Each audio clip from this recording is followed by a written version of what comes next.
এই বন্ধু হঠাৎ 25 বছর বাদে কোথা থেকে উদয় হলো বৌদি? মুনি, আমি তো আগেই বলেছি ও আমার ছোটবেলার বন্ধু।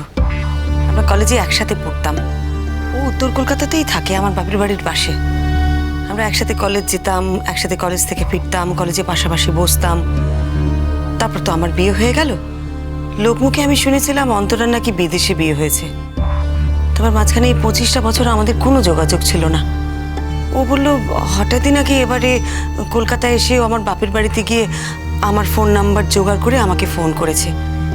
এর বেশি কিছু তো আমি জানি না বুনি। মা যেটা বলছে সেটা কিন্তু আমার শুনতে খুব একটা ভালো লাগছে না বৌদি। সে তো ঠিকই, মা যা বলছেন সেটা যদি সত্যি হয় তাহলে তো একেবারেই ভালো লাগার কথা নয় বুনি। সেক্ষেত্রে আমি অন্তরাকে অবশ্যই জিজ্ঞেস করব। শোনো বৌমা, ওই ধরনের মেয়ের সঙ্গে তোমার আর যোগাযোগ রাখার কোনো দরকার নেই। তোমাকে ফোন করলে তুমি পরিষ্কার বলে দেবে আমি হচ্ছি সংসারী মানুষ, তোমার মতো বর খোয়ানো মেয়ে আমি নই। আমাকে সংসার দেখে শুনে চলতে হবে, আমার ছেলে মেয়েদের মন জুগিয়ে চলতে হবে, স্বামীর মন জুগিয়ে চলতে হবে। আমি তোমার সঙ্গে সম্পর্ক রাখতে পারবো না, বলে দেবে কষ্ট করে। একটা জিনিস খেয়াল করেছো বৌদি? তোমার বন্ধু কিন্তু ভীষণ ইন্টারফেয়ারিং, সব ব্যাপারে কথা বলে। না মানে সব সময় সব ব্যাপারে কথা বলা তো ওনার কোনো দরকার নেই, তাই না বলো? উনি কি প্রমাণ করতে এসছেন যে আমরা সবাই খারাপ আর উনি একাই ভালো? নাকি আমরা তোমাকে সবাই অপছন্দ করি আর উনি একা তোমাকে ভালোবাসে? এর কোনোটাই তো ঠিক নয়, তাই না বৌদি? না না বুনি, ও আসলে ওই রকমই, জানো তো, বরাবরই একটু স্পষ্ট করে কথা বলে। তার মানে স্পষ্ট কথার মানেটা কি গো? হ্যাঁ, তার মানে সত্যি কথা বলছে, যা বলছে ন্যায্য কথা বলছে। না না, আমি তা বলিনি মা। ওর কথা হয়তো অনেকের ভালো লাগে না, কিন্তু মনের দিক থেকে না ও খুব ভালো মেয়ে। বলি তোমাকে আর বন্ধুর গুণগান গাইতে হবে না মা। তোমার বন্ধু যে কি ভালো না তা ধরা পড়ে গেছে, আমার চোখে ধরা পড়ে গেছে। আমি নিজের কানে যদি ওদের কথাগুলো না শুনতাম না, ওই ভাবভঙ্গিটা যদি না দেখতাম না, তাহলে এই কথাটা বলতাম না কো। কিন্তু মা, ওরা যদি আগে থেকেই একে অপরকে চিনে থাকে সেক্ষেত্রে আমার কি দায় বলুন তো? আমি কি করব তাতে? তোমার বন্ধু যদি উপালকে আগের থেকেই চিনে থাকে তাহলে তুমি তো তার ভালো বন্ধু, তাহলে তো তোমাকে আগে শেয়ার করা উচিত ছিল, তাই না বৌদি? সেটা তো ঠিকই বুনি, তবে অন্তরা আমাকে কেন সব কথা বলেনি সেটা আমি ঠিক বুঝতে পারছি না। তবে আরেকটা দিকও দেখো, উপালদা যে আগে থেকে অন্তরাকে চিনতো সেটা তো উপালদাও তোমাকে কিছু বলেনি, তাই না? হ্যাঁ, অফকোর্স অফকোর্স, আমিও জিজ্ঞেস করবো উপালকে। তুমি কি ভেবেছো আমি চুপ করে বসে থাকবো? না, আমি অবশ্যই আজকে উপালকে জিজ্ঞেস করব। আমার কানে যখন কথাটা এসেছে তখন কিন্তু আমি উপালকে ছেড়ে দেব না। আমি যেমন উপালকে জিজ্ঞেস করব তেমন তুমিও তোমার বন্ধুকে জিজ্ঞেস করো বৌদি। আমি তোমাকে কথা দিচ্ছি বুনি, আমি আজই অন্তরাকে জিজ্ঞেস করব।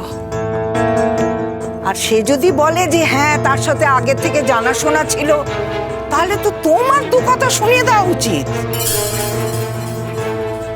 যে তোমাকে এত বন্ধু বন্ধু করছে, তোমার হয়ে এত ওকালতি করছে, সে যে আগে থেকে উপালকে চেনে, সে কথা তো তোমাকে আগে থেকে জানিয়ে দেওয়া উচিত ছিল। চেনা মানে কি তুমি করে কথা বলছে একটা ছেলে একটা মেয়ে? হ্যাঁ, এটা কি ধরনের জানাশোনা? সেটা তো জানতে হবে, সেটা তো বলতে হবে। দেখুন মা, যে ধরনের চেনাই হোক না কেন, এখন ওরা দুজনে আলাদা আলাদা জীবনে চলে গেছে। উপালদার নিজের সংসার আছে, তাছাড়া অন্তরাও তো এখানে থাকে না, বিদেশে থাকে। এসব নিয়ে এখন কথা বলে আর কি লাভ মা? আমি শুধু অন্তরার কাছে জানতে চাইবো যে উপলদাকেও আগে থেকে চিনতো কিনা। তবে কিরকম ভাবে চিনতো সেটা আর জেনে কোনো লাভ নেই, তাই না বুনি? আর এসব নিয়ে কথা না বলাই ভালো। এত বছর বিয়ে হয়ে গেছে, ছেলেমেয়েরাও বড় হয়ে গেল, এরপরে আর নতুন কি জানতে হবে সেটা ঈশ্বরই জানেন। আমি আসছি মা। উঠলি যে? বাড়ি যাবো মা, একটু রেস্ট নেব। খেয়ে যা। বুনি, তুমি শরবতটা খাও, আমি তোমার জন্য গরম গরম পরোটা বানাচ্ছি। না বৌদি, আজকে ভালো লাগছে না। শোনো বুনি, শুধু শুধু মন খারাপ করো না। তুমি তো উপলদাকে খুব ভালো করে চেনো। তুমি বিশ্বাস করো উপলদা কোনো দিনও কোনো অন্যায় করতে পারেন বলে? আরেকটা কথা বলছি, কিছু মনে করো না তোমরা। দেখো, তোমরা তো অন্তরাকে চেনো না, কিন্তু অন্তরা আমার ছোটবেলার বন্ধু, ওকে আমি খুব ভালো করে চিনি। আমার মনে হয় না কোনো দিন ও কারো কোনো ক্ষতি করতে পারে বলে। আমি যাকে চিনি না তাকে নিয়ে আমার কোনো মাথা ব্যথা নেই বৌদি, কিন্তু যাকে চিনি সেই মানুষটা আমার স্বামী। আজকে এত বছর সংসার করার পরে এই কথাগুলো শুনতে আমার খুব লজ্জা লাগছে বৌদি। তাই উপলকে গিয়ে জিজ্ঞেস করতে হবে যে আজকে এত বছর বাদে এমন কোন কথা আছে যেটা ও আমাকে এখনো বলেনি। আমি আসছি মা। কিছু খেয়ে যাও বলি, এমনি করে চলে যেও না। কখনো কখনো খাওয়ারটা না অত্যাচার মনে হয়, আর এই মুহূর্তে এটা আমার তাই মনে হচ্ছে। Thank you. সব তোমার জন্য, তোমার জন্য আমার বুনির সংসারে আজ এই অশান্তি। আমার জন্য? আলবাত তোমার জন্য। ওই মেয়েটাকে কি আমরা চিনতাম? তোমার সূত্র ধরে এই বাড়িতে এসছে আর আমার বুনির সংসারের দিকে হাত বাড়িয়েছে। যদি ব্যাপারটা সত্যি হয় না বৌমা, ওই হাত আমি দুমড়ে মুচড়ে দেবো, এই আমি তোমাকে বলে রাখলাম। আগে থেকে না জেনে কেন শুধু শুধু এরকম বলছেন মা? আপনি যেটা দেখেছেন সেটা আপনার ঠিক মনে হয়েছে, কিন্তু সেটা তো ঠিক নাও হতে পারে। যদি কেউ আগে থেকে চেনা জানা হয় তাতে তাতে অসুবিধে কোথায়? আর উপলদা যদি অন্তরাকে আইসক্রিম খাওয়ার কথা বলে থাকেন তাতে তো মহাভারত অসত্য হয়ে যায়নি। আমার তো মনে হয় আপনি একটা সামান্য ব্যাপারকে অনেক বড় করে দেখছেন। দেখুন মা, আপনি বুনিকে এসব কথা না বললেই পারতেন। বুনি তো আপনার মেয়ে, ওকে এসব কথা বলায় ও দুঃখ পেয়েছে, কষ্ট পেয়েছে। মা হিসেবে কি আপনার এটা করা ঠিক হলো? হ্যাঁ হ্যাঁ, আমি কেন করেছি, কি করেছি সেটা আমি জানি।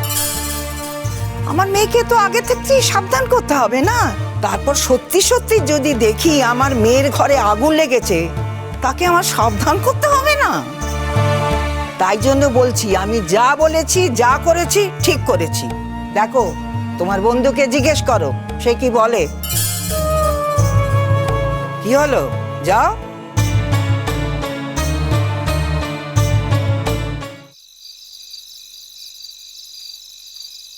বাবা, আমি দুদিন অফিসের কাজে বাইরে যাব। ফিরে এসেই এই কেনাকাটার ব্যাপারটা ফাইনাল করতে হবে। ওরা একটু তাড়াহুড়োই করছেন। আর জাম্বো তো পরীক্ষা দিয়েছে, যে কোনো দিন রেজাল্ট বেরোবে, তারপরেই ওর বাইরে চলে যাবে। হাতে সময় ভীষণ কম থাকবে, সুতরাং মা কোনো কিছু ফেলে রাখা যাবে না। কোথায় যাচ্ছিস বাবা? আমার ওই অ্যানুয়াল যে মিটিং হয় না, অফিসের কাজ, সেইটার জন্য বাইরে থেকে লোকজন আসবে। তো দুটো দিনের ব্যাপার বেসিক্যালি। আজকে যাব, কালকে রাতটা থেকে পরশুদিন কাজ ছেড়ে ফিরে আসা। হ্যাঁ, যেতে তো হবেই, তোমায় যেতে হবে। মা, তুমি বুনিকে বলে রেখো, আমি জুনকে বলে রাখবো।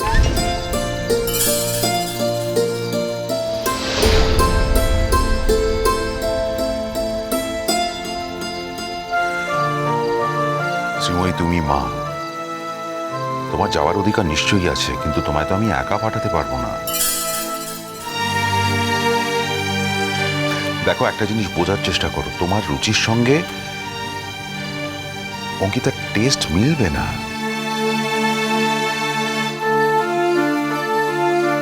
তুমি ও যে ধরনের জামা কাপড় পরে সেটা তুমি কল্পনাও করতে পারবে না। I am not talking about the price, আমি দামের কথা বলছি না, আমি জাস্ট টেস্টের কথা বলছি, রুচির কথা বলছি। সেই জন্য আমি পূর্ণি আর জুনের উপর পুরো দায়িত্বটা দিয়ে নিশ্চিন্ত হতে চাই। দেখো, একটা মেয়ে প্রথমবার বাড়িতে অসন্তোষ নিয়ে আসুক, সেটা আমি চাই না। আমি তো তোমার যেতে মানা করছি না। না না, তার দরকার হবে না। এক কাজের জন্য 10 জন লোক গিয়ে তো কোনো লাভ নেই। আমার ছেলের বউয়ের জন্য যদি কেউ শ্রেষ্ঠ জিনিসটা পছন্দ করে দিতে পারে, আমি তো তার কাছে কৃতজ্ঞই থাকবো। আমার আমার যাবার দরকার নেই।